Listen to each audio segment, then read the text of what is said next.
Hello मुलांनो, मराठी सुलभ भारती इयत्ता चौथी या पुस्तकातून आपण आज करणार आहोत कविता 5वी। त्याचं नाव आहे गाऱ्या गाऱ्या भिंगोऱ्या।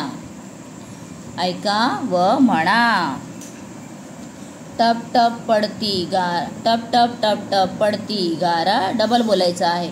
टप टप टप टप पडती गारा, पट पट पट पट वेचू साऱ्या, पकडून धरता वितळून गेल्या गाऱ्या गाऱ्या भिंगोऱ्या।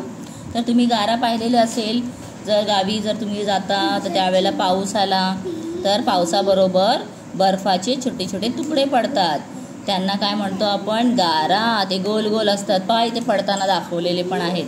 तर ते आता काय होतं, ते पडले ना की त्यांना मग मुलं काय करतात? वेचतात, म्हणजे त्यांना ते उचलतात आणि मग ते हातात उचलले की अगदी क्षणात म्हणजे 2 मिनिटाच्या आतच ते वितळून जातात, कारण ते काय आहे? पाणी आहे आणि ते बर्फाच्या रूपात आलेले आहेत, मग ते वितळतात। जसं फ्रीजमधलं बर्फ तुम्ही बाहेर काढलं की थोड्या वेळानंतर वितळतं, तसं गड गड गड गड मेघ गरजती। मेघ कसे गरजत आहेत? गड गड गड गड।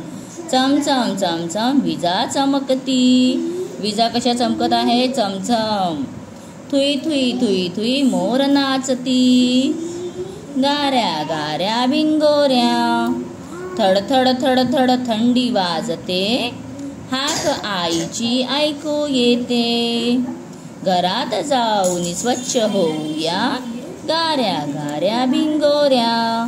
ठीक आहे, तर आता पाण्यामध्ये भिजल्यानंतर असंच बसायचं नसतं, सर्दी खोकला होणार, ताप येणार, म्हणून घरी जायचं, स्वच्छ आंघोळ करायची, वेगळे कपडे घालायचे, म्हणजे तुम्हाला फ्रेश वाटेल।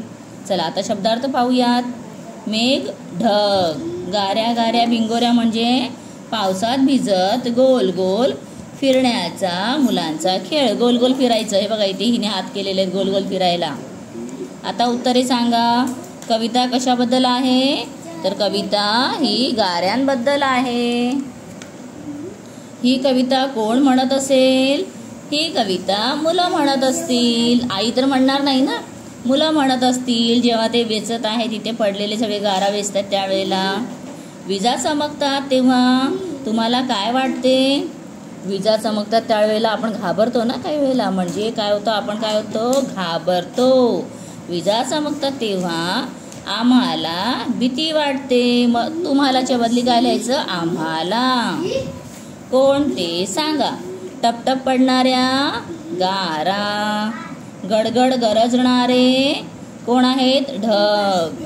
चमचम चमकणारी वीज, थुई थुई नाचणारा मोर, थडथड वाजणारी थंडी। ओके, चला आता ही कविता झालेली आहे। तर अशा प्रकारे तुम्हाला काय सांगितलंय? शेवटची अक्षरे जुळणारे कवितेतील शब्द सांगा। तर कोणकोणते शब्द जुळत आहेत? गाऱ्या, साऱ्या आणि भिंगोऱ्या।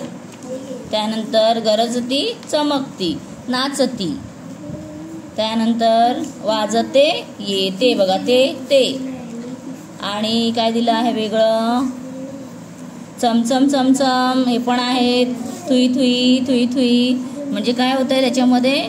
शेवटचे शब्द जे आहेत ते जुळत आहेत। ओके, तर अशा प्रकारे अजून तुम्हाला जे वर्ड्स मिळतात तुम्ही ते लिहा। टप टप, गडगड यांसारखे नादमय शब्द। तर आता कोणते आहेत ते?